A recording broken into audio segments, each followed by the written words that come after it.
Acompáñenme a Génesis capítulo 21.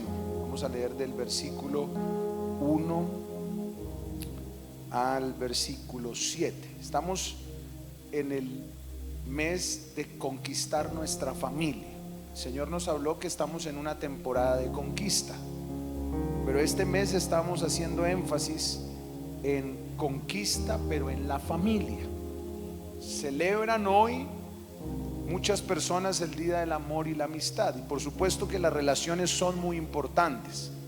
Incluso somos seres relacionales desde que nacemos. Están presentes las relaciones desde nuestro nacimiento hasta el final de los días. Ninguno de los que está aquí pudo nacer si no fue como resultado de una relación entre el padre y la madre, pero también la relación que hubo entre la asistencia profesional de los médicos, de los enfermeros que asistieron el parto, que nos ayudaron a nacer, que nos dieron los primeros auxilios. Por lo tanto, necesitamos relaciones desde que nacemos, pero incluso necesitamos relaciones hasta que nos morimos, porque aún las personas cuando están en lo último de sus días también necesitan acudir a relaciones. Así que somos seres relacionales todo el tiempo. Incluso nadie llega a su destino si no es por relaciones claves que Dios pone en nuestro camino. Siempre Dios pone personas estratégicas que nos conectan con algunas circunstancias o condiciones favorables para mi vida. Dios ha puesto en mi camino personas muy importantes, como lo fue el apóstol Marco Díaz. Él fue la persona que me dio su respaldo, su cobertura, me dio su mentoreo y también nos dio su herencia para continuar este legado generacional. Pero también Dios puso en el camino al apóstol Eduardo Cañas, que ha sido también una autoridad en mi vida, y él me ha respaldado en todos estos temas de gobierno. Fíjese que siempre hay personas que Dios pone, personas claves que nos ayudan a crecer y a desarrollarnos. Seguramente en tu vida Dios también ha puesto relaciones estratégicas. Y así es que hoy quiero enfocar este mensaje, día de celebrar el amor y la amistad, en esa importancia de las relaciones, pero específicamente en las relaciones más importantes que tiene un ser humano, que son las relaciones familiares. Por eso he titulado el mensaje Relaciones Familiares. Si puede, veas en su casa, allí en nuestro canal de YouTube o en nuestra página de Facebook. La primera enseñanza que di respecto a relaciones familiares le va a bendecir muchísimo.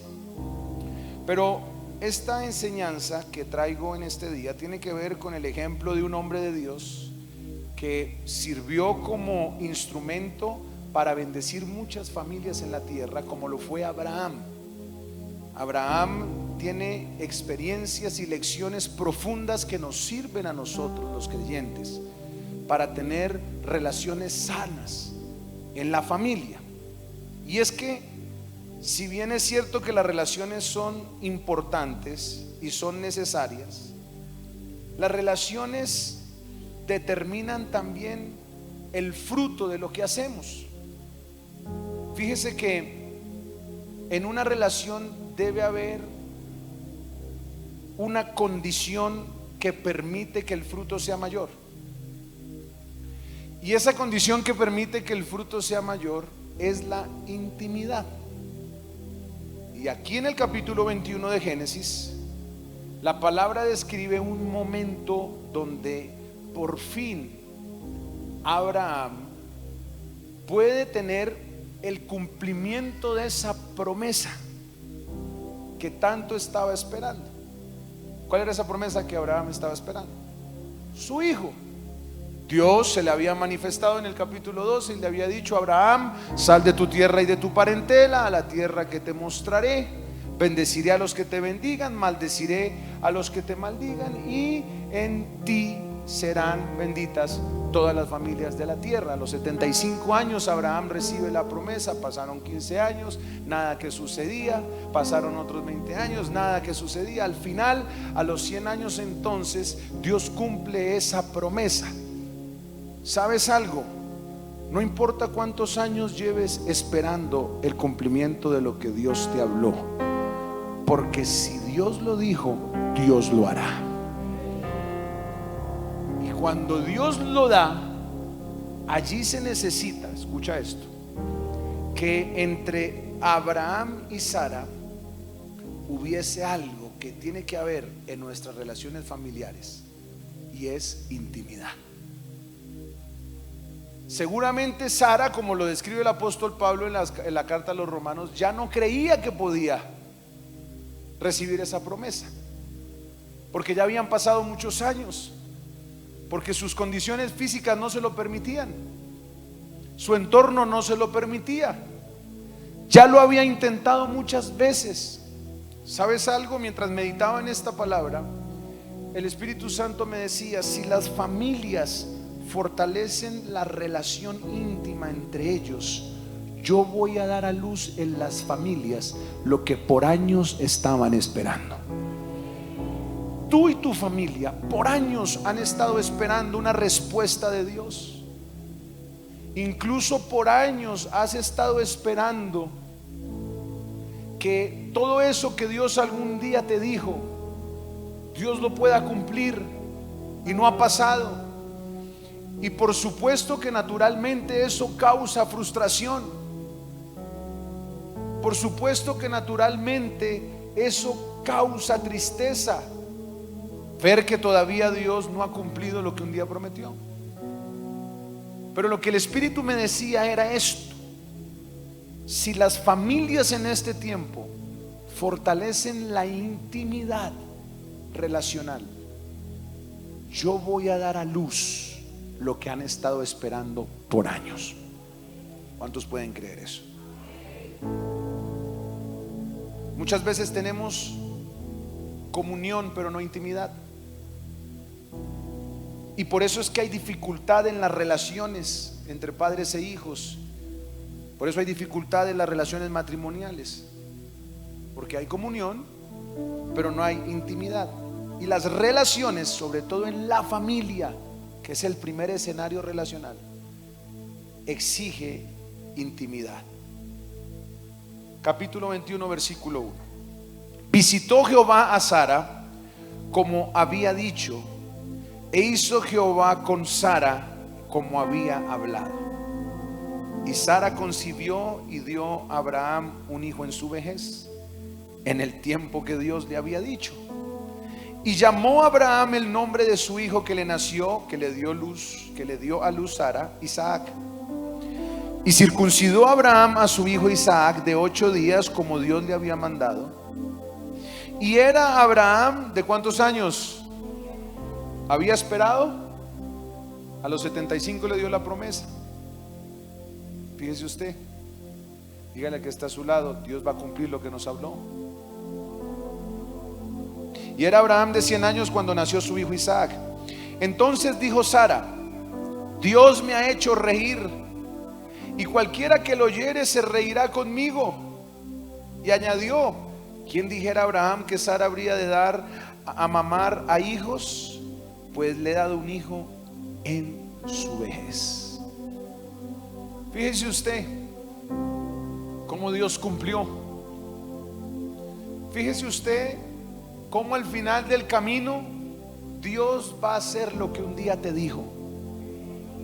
En esos momentos de espera uno tiene muchas luchas con tantas promesas que alguna vez llegaron sobre nuestras vidas, porque esperar en Dios no es fácil.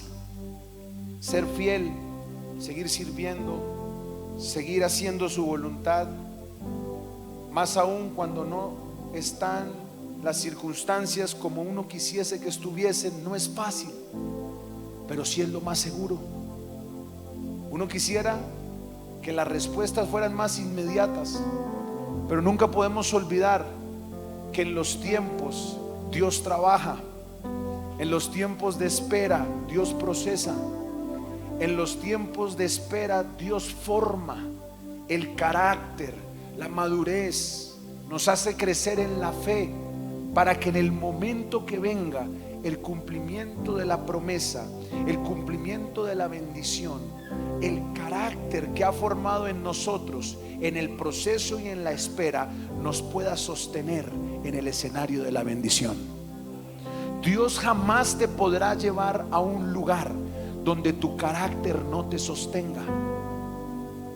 Y por eso el impedimento para que tú puedas estar donde Dios te dijo que estarías, con las personas que Dios te dijo que estarías, en la posición que Dios te dijo que estarías, el momento para llegar allá o el impedimento para llegar allá lo determinas tú mismo. ¿Y por qué lo determinas tú mismo? Porque eso lo va a definir tu mismo proceso, tu mismo crecimiento. Al final, entonces, Abraham, Isaac, Sara, la misma Agar, el mismo Ismael, fueron familias con muchos problemas, con muchas dificultades, con muchas circunstancias que nos enseñan principios cardinales para tener relaciones sólidas en la familia.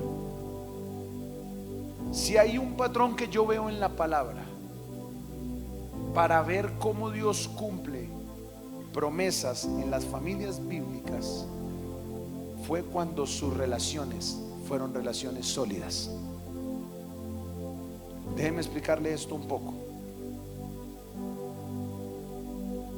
Hay un común denominador en las primeras 3 generaciones de Abraham. Y ese común denominador es que las 3 mujeres se les complicó mucho tener hijos. Impresionante. En Sara sucedió, en la esposa de Isaac sucedió. Había una dificultad. Entonces está el escenario: dificultad versus promesa. Las dificultades siempre van a venir y las promesas nos van a presionar.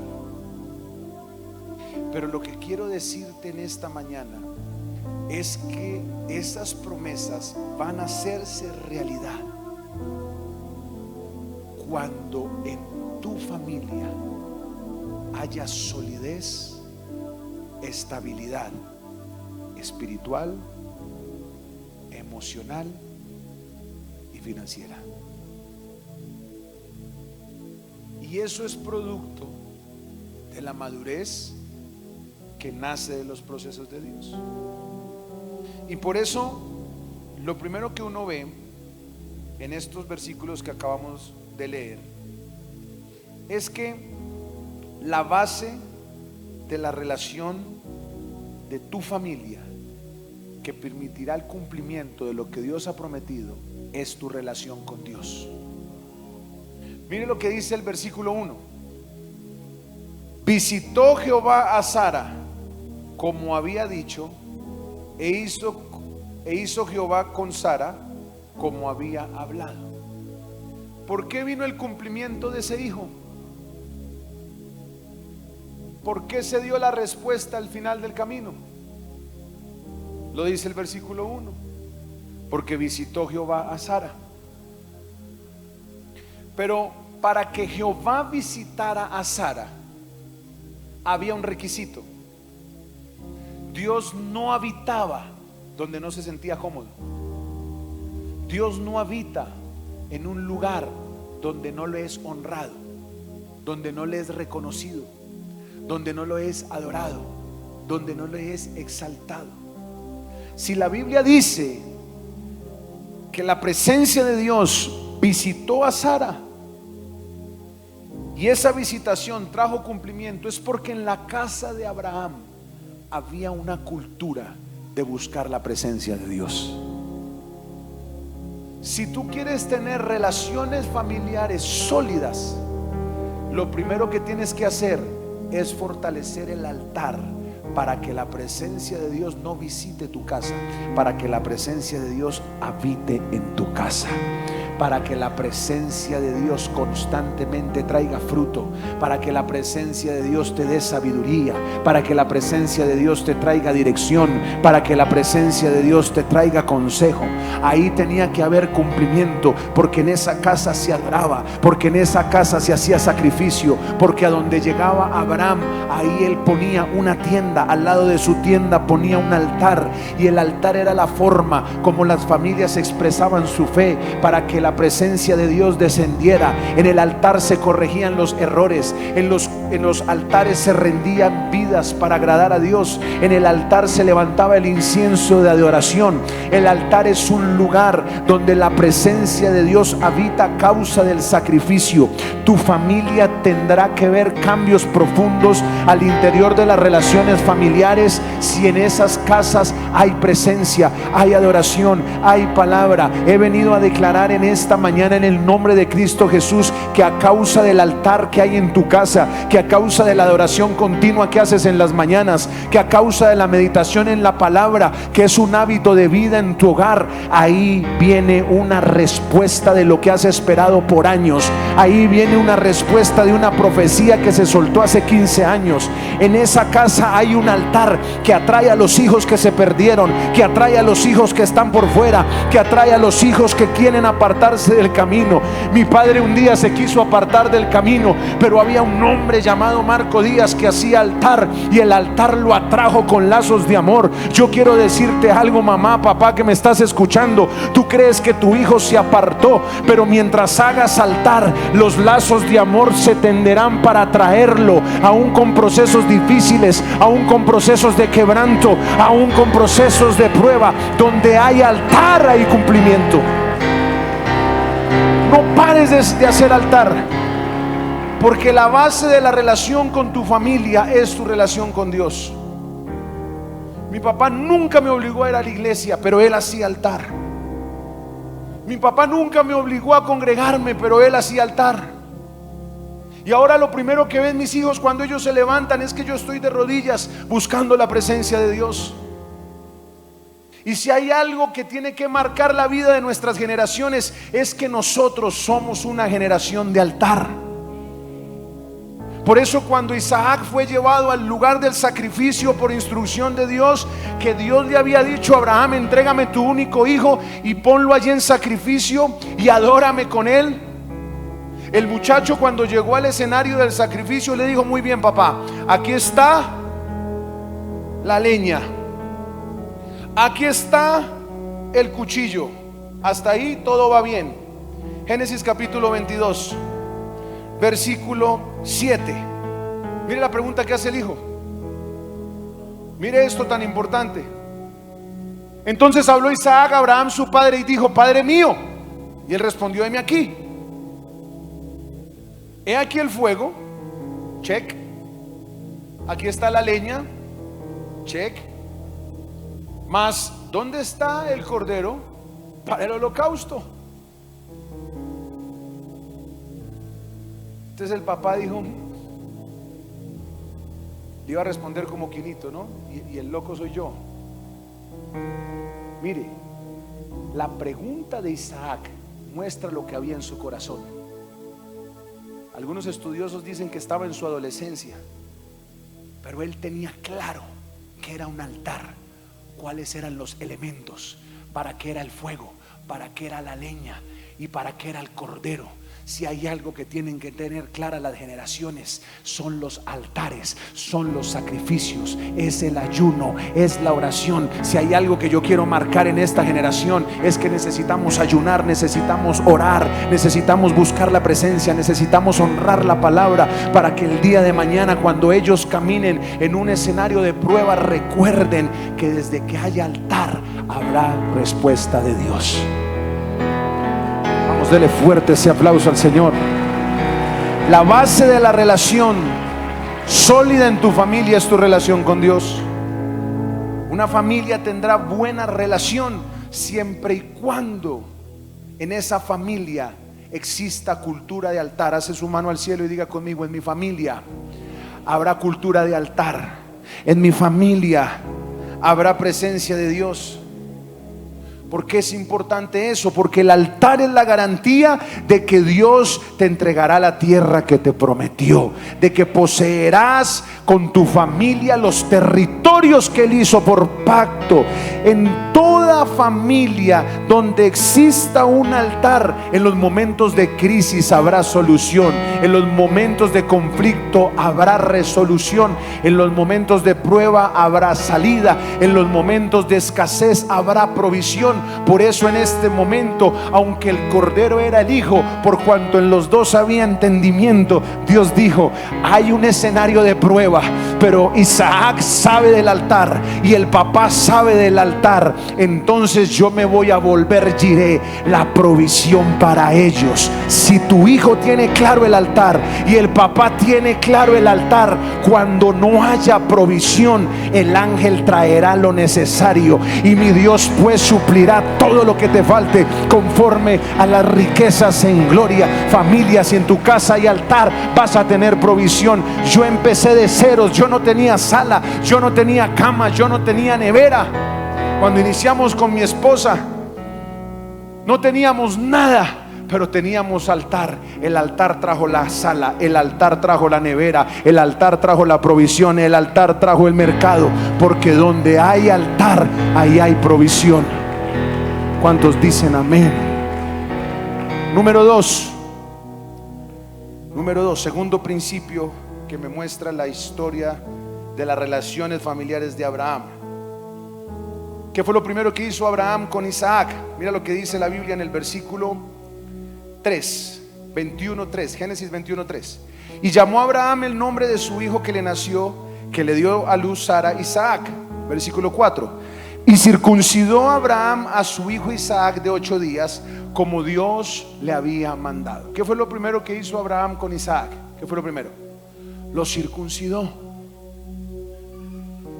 Y eso tiene un significado muy importante, ese acto de circuncisión que hizo Abraham con Isaac. Lo segundo que yo veo que hizo Abraham con su familia y con sus hijos es que los metió en una relación de pacto. ¿Qué fue lo segundo? Los metió en una relación de pacto. El primer principio es que donde hay relación con Dios y hay altar, esa es la base de la relación con la familia. Amén. Ahí hay sanidad, ahí hay provisión, ahí hay solución, ahí hay respaldo de Dios. Lo segundo que hizo Abraham fue meter a sus hijos en una relación de pacto. Cuando no hay pacto, hay peligro en el matrimonio. ¿Por qué se separa una pareja? Porque la pareja piensa que eso es un contrato, pero no entienden que el matrimonio no es un contrato que se disuelve por disposición de alguna de las partes y se acabó. No. Ese es el concepto cultural, la cosmovisión bíblica que dice, la palabra que dice que el matrimonio es ¿qué? Un pacto. Entonces la palabra divorcio, para quienes tienen mentalidad bíblica, no existe. No existe, punto. ¿Por qué? Porque la palabra enseña que el matrimonio es un pacto. Entonces por eso es que los divorcios se han multiplicado en los últimos años, en las últimas décadas, porque el matrimonio fue un contrato, pero no fue un pacto. ¿Por qué hay tanta división y hay tanta deshonra entre padres e hijos, hijos y padres? Porque no hay una relación de pacto. Si existiese una relación de pacto, el hijo honraría a su padre sin importar si su padre es bueno o malo, porque la palabra que dice: honra a tu padre y a tu madre, para que te vaya bien y seas de larga vida sobre la tierra. La relación de pacto hace que mi conducta hacia mis padres sea regida por el pacto, no por la cultura. Y por eso Abraham marcó a su hijo con la circuncisión, vinculándolo automáticamente al pacto. Cuando Abraham circuncida a su hijo, lo mete en el pacto judío, es decir, le da identidad. Tú tienes que darle identidad a tu casa. Tú que eres madre, cabeza de familia, dale identidad a tu casa. Tú que eres padre, sacerdote, dale identidad a tu casa. ¿Y cuál es la identidad de pacto? En esta casa se busca al Señor. Los domingos nos congregamos. Gústele al que le guste. Este es el día que hizo el Señor, por lo tanto nos gozaremos y nos alegraremos en Él. A los hijos no les gusta mucho ir a la iglesia. A mí no me gustaba de niño ir a la iglesia. Para mí los cultos eran eternos. Me alcanzaba a comer 3 cajas de Tic Tac, Sebas. Y en esa época había Tetris. Bueno, alcancé a tener Game Boy, rebuscado un Game Boy. Y me camuflaba el Game Boy, 3 cajas de Tic Tac. Y eso era eterno. Mi abuela me llevaba en Semana Santa. Entonces algunos tíos que eran católicos se iban a todo el sermón de las 7 palabras y todo el tránsito, bueno, ya Vía Crucis. Y mi abuela me llevaba a mí al culto evangélico. Y me sentaba mi abuela en ese culto evangélico, y eso eran 4 horas de culto. Y me ponía al lado de la batería, que cada vez que me estaba durmiendo, ese man pegaba un batacazo que me despertaba de inmediato. Y se me hacían eternos los cultos. Pero eso fue generando en mí una identidad. Mi papá no me obligaba, él me decía: lo único que yo le pido es que usted no se deje congregar, congréguese. Y dije: papá, pero yo salgo de la fiesta tardecito, y yo salgo como, usted sabe. No importa, no importa, amigo. Congréguese, seguro, congréguese. Como esté, congréguese. Llegaba, me hacía en la última silla, ponía mis gafitas negras, mi chaquetica, dormía culto. Pero yo le cumplí a mi papá, porque aunque mi cuerpo no estaba ahí, mi espíritu recibía. Por eso la palabra dice: no dejen de congregarse como algunos tienen por costumbre. Y eso me quedó a mí en mi corazón. El domingo, llueve, truene, relampaguee, yo voy a la iglesia, porque mi papá me marcó con una identidad de reino. Aún en el pecado lo vi congregarse los domingos. Mi hijo sabe que el domingo, así estemos de vacaciones, lleva culto. Mi familia sabe que el domingo es el día del Señor. Porque si hay algo que tiene que haber, tiene que existir en las familias, es una marca de pacto. Ningún judío se siente avergonzado de ser judío. Los judíos sienten honra de ser parte de ese pueblo. Cuando usted marca a sus hijos, me sorprendía ver cómo hace poco estábamos en la final de Millonarios, ¿no? Que ha sido un momento tan difícil para mi vida. Y sí, yo sé que usted se ha burlado de mí lo suficiente. Además que ese día yo dije que Millonarios iba a ser campeón, ¿no? Terminé rápido el culto porque ya iba a empezar el partido. Y fuimos a almorzar con toda la familia. Y entonces, claro, la familia, primero la familia, yo con la camiseta de Millonarios debajo, mi hijo con la camiseta de Millos también, mi esposa: espero que almorcemos antes del partido, ¿no? Yo: sí, claro, mi amor, almorzamos antes del partido. Yo sudaba aquí, siervo, tenía conectado aquí mis audífonos. Primer tiempo, minuto 15, hace ese gol Millonarios. Yo no resistí más, le dije: mi amor, yo no puedo estar más en esta situación, yo necesito ver el partido. Ella me dice: listo, no hay problema, te entiendo. Termina de almorzar y al lado había un sitio, eso era como un oasis en medio del desierto. Dios mandó ese sitio, eso no existía. Un segundo piso lleno de gente con camisetas de Millonarios. Y todo el mundo saltando y brincando en plena pandemia. Yo cuando llegué ahí, yo me sentí como el león de Madagascar cuando veía a todas las cebras correr. Toda la gente con la camiseta de Millonarios. Yo entré con mi hijo, dije: hay una mesa, solo hay una mesa para 2. Yo dije: gracias, Padre bendito, esta es la mía. Nos sentamos. Pero pues es un sitio donde la gente está en desorden. Y de pronto pidió una botella de aguardiente el de al lado, un restaurante. Entonces Marquito empezó como a hacer así. Y pues yo, como vengo de tremenda gaminería, pues ya, que pidan lo que quieran, a mí no me importa nada. Y de repente pidió unos cigarrillos y volvió y me hizo así. Yo digo: el partido. Él se empezó a sentir incómodo y yo feliz, cantando todas las canciones de Millonarios, y mejor dicho, ya íbamos ganando. Y de repente mi hijo se para, me dice: papá, con toda la pena del mundo, yo me voy de este lugar. ¿Y por qué? va a ser campeón de Millonarios. Es verdad, pero mi cultura y mi ambiente no es este. Esto me incomoda. El trago me incomoda. Los cigarrillos me incomodan. Prefiero escucharlo por radio que estar en un lugar que no me identifica. Me tocó tomar la cruz, conectarme a mis audífonos. Le dije, sí, hijo, tienes razón. Yo mismo te he marcado en una relación de pacto. Y como hijos del Rey de Gloria, en nuestra casa no se bebe, no se fuma, no se mete vicio. En nuestra casa se adora a Dios. ¿Me está entendiendo? Usted marca a sus hijos. Usted no tiene que rogarles. Usted no tiene que obligarlos. Entonces me dio por mirar el celular, su celular. Todos sus adoradores cristianos, redimidos, todo esto. Yo decía, qué tremendo es poner una marca en nuestra familia que dé identidad de reino. Marca a tu hijo con la identidad de reino. Marca a tu esposa con la identidad de reino. Marca a tu familia extendida con la identidad de reino. Mi papá, aunque se apartó, mi papá se apartó de Dios. Aunque mi papá se apartó de Dios y yo viví mucho tiempo separado de Dios, aún en el pecado yo me sentía mal.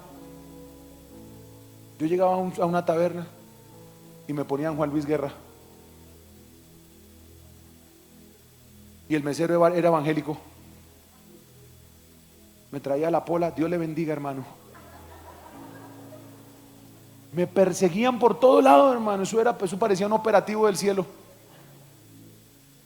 A donde yo llegaba había un evangélico predicándome.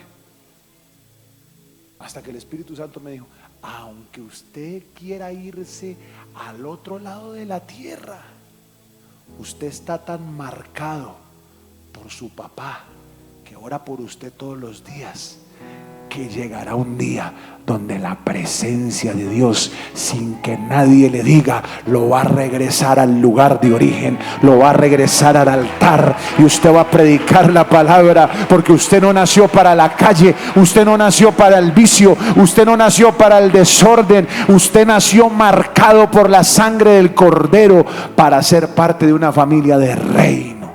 Alce su mano al cielo y diga conmigo, yo estoy marcado para ser una familia de reino.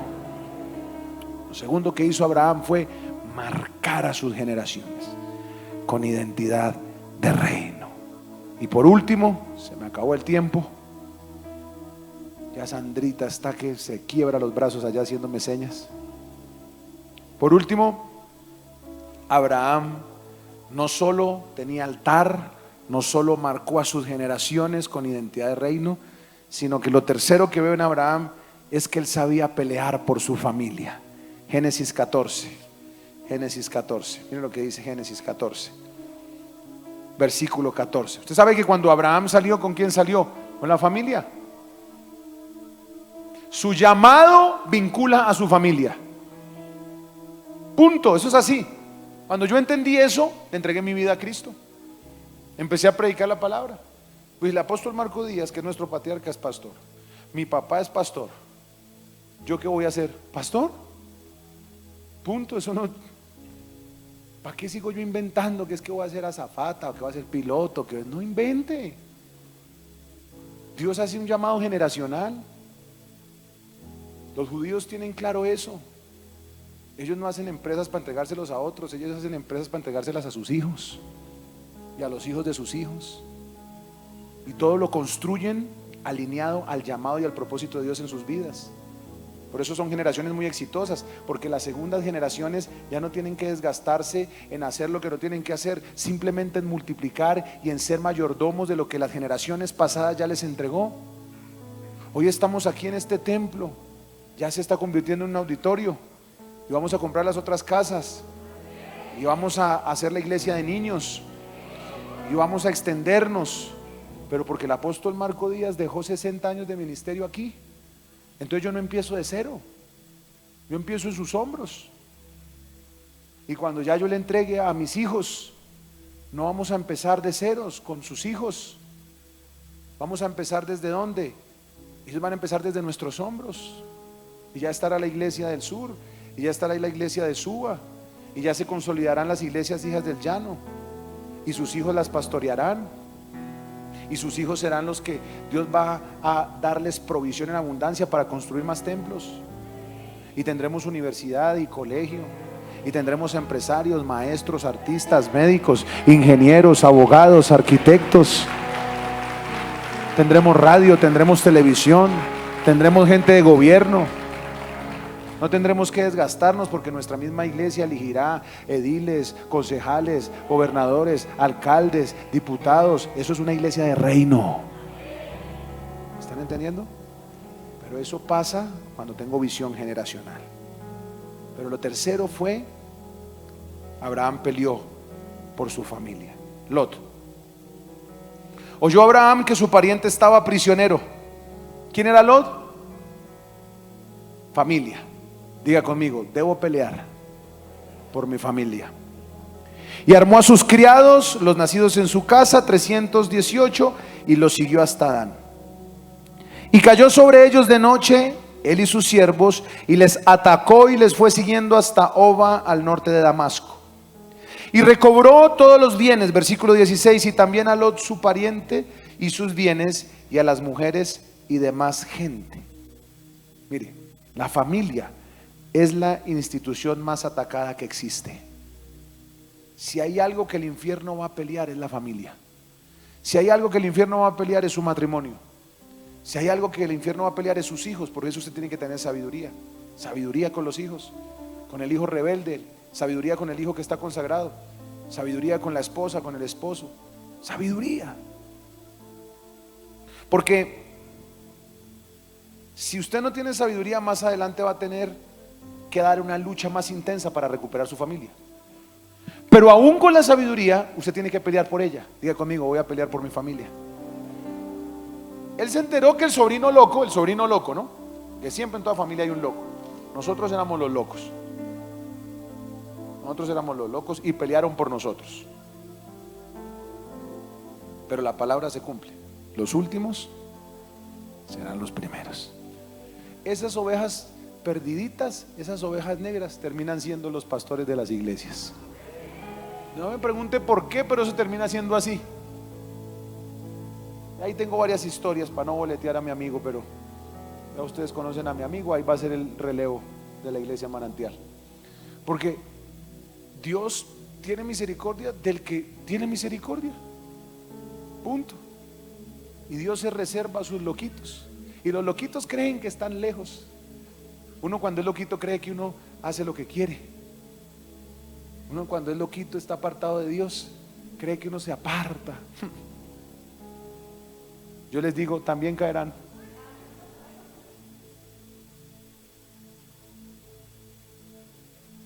¿Sí o no? También caerá. Si su merced y yo estamos aquí, todo el mundo va a estar aquí. Porque cuando Dios tiene un propósito con alguien, Dios lo hace. Y a Dios le encanta usar sus loquitos. ¿Cuántos loquitos hay aquí? Yo sé, tranquilo, no se preocupe. No me lo reveló carne ni sangre.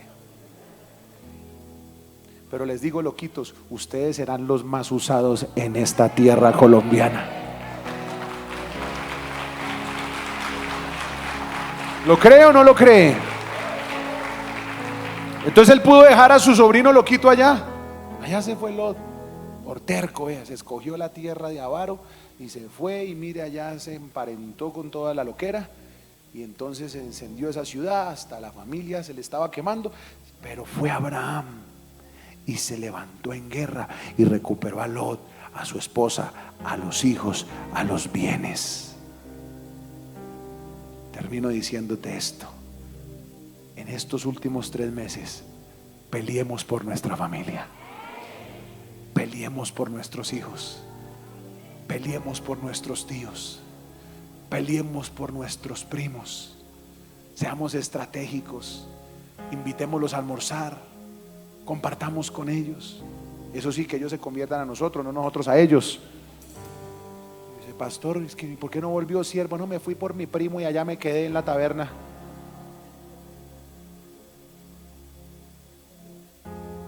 Pero vamos a pelear por nuestra casa, vamos a pelear por nuestros hijos y vamos a creer que antes de que termine el año, esos hijos, esos familiares que no querían nada del Señor, antes de que termine el 31 de diciembre de este año, los vamos a ver caminar con Dios.